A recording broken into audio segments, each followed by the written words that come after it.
We are back with a live look there at Rogers Arena, where staff inside the stadium and in the hockey community right across the country are still learning of the news this morning of the passing of Pat Quinn. He died last night at Vancouver General Hospital after a lengthy illness. He was 71 years old, and he was in our studios just a few months ago. Yeah, and insights have been shared all morning long about the legacy Pat Quinn leaves on the hockey world in Canada. Joining us right now, Sportsnet analyst and someone that played for Pat Quinn with the Vancouver Canucks and Toronto Maple Leafs, Garry Valk, is on the line. Garry, good morning to you, and thanks for doing this. An initial response to the loss of such a great hockey individual.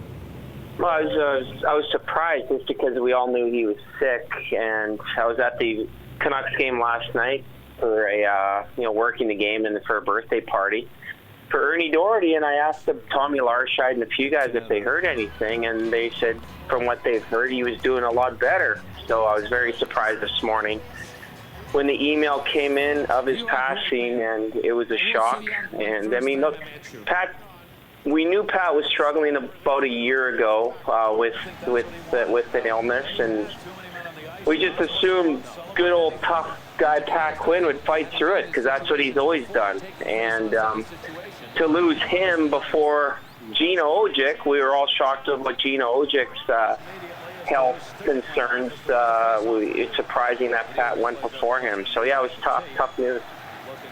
Garry, what did Pat Quinn do for the sport of hockey? Well, look, there's a lot of good hockey people that what Pat has always managed to do is just be realistic about expectations about the game. He is a working man type coach, type GM type player.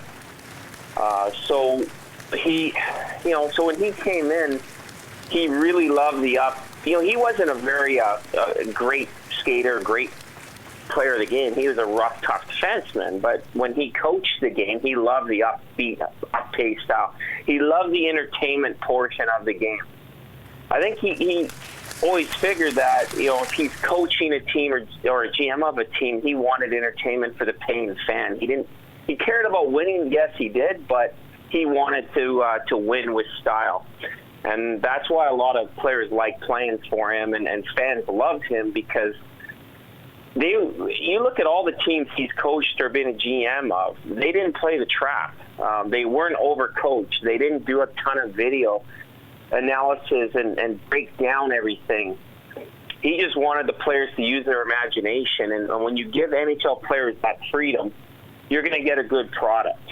And he was able to do that for a long time, even when he worked with Team Canada. And Garry, he will be missed. You had the chance to play for Pat with two separate teams. Is there a defining moment that stands out for you that made him such a great coach and allowed you to be the player you were on the ice? Well, first I'll tell you a little kind of a background. I mean, I had him as my coach, GM in Vancouver. Vancouver lost me after my third year with the Canucks to the expansion draft to the Ducks, to Ron Wilson. One of the coaches of Vancouver went to Anaheim, and then I went there, and then my career was pretty much over at 30 years old. I mean, I was going to go to the Swiss League and play. I had some injury issues in Pittsburgh, so I was going to go to the Swiss League. So camp was going on for 3 days. He calls me up, and he goes, well, why are you not in Toronto's camp? I'm like, well, nobody invited me. So he said, well, get down here. So anyway, the next day I'm on a plane, and I go down there. And a day after that, I was playing in front of 18,000 people in an exhibition game. So right from beer league hockey to that, and I just kept getting better in camp, and I made it. And I played an extra 5 years. So if that call didn't come from Pat, I mean, obviously my career would have been a lot shorter. Pat loved the predictability in a hockey player. If you're predictable, he had faith and confidence in you, then you would be one of his favorites. And I guess that's what I brought to the table. Another highlight for me with my kids, he was always great with them, but I knew Pat very personally off the ice as well. He would invite me to his house quite often, and I got to bring my son, and he would just kind of sneak off, and I would hang out with his wife Sandra, and he would take my boy on a tour of his house and show him all his medals. And he's not a prep. The kid would hide everything.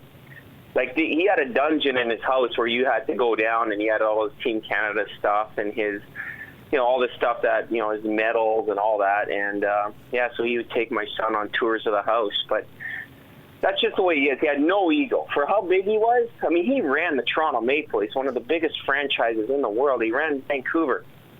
No ego.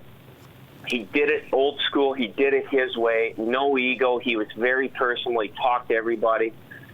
And that's pretty rare these days, where you get a guy running organizations like that are approachable, and he always was. An impressive resume for sure. Garry Valk from Sportsnet. Garry, thanks for chiming in this morning as we continue to get reaction on the death of Pat Quinn.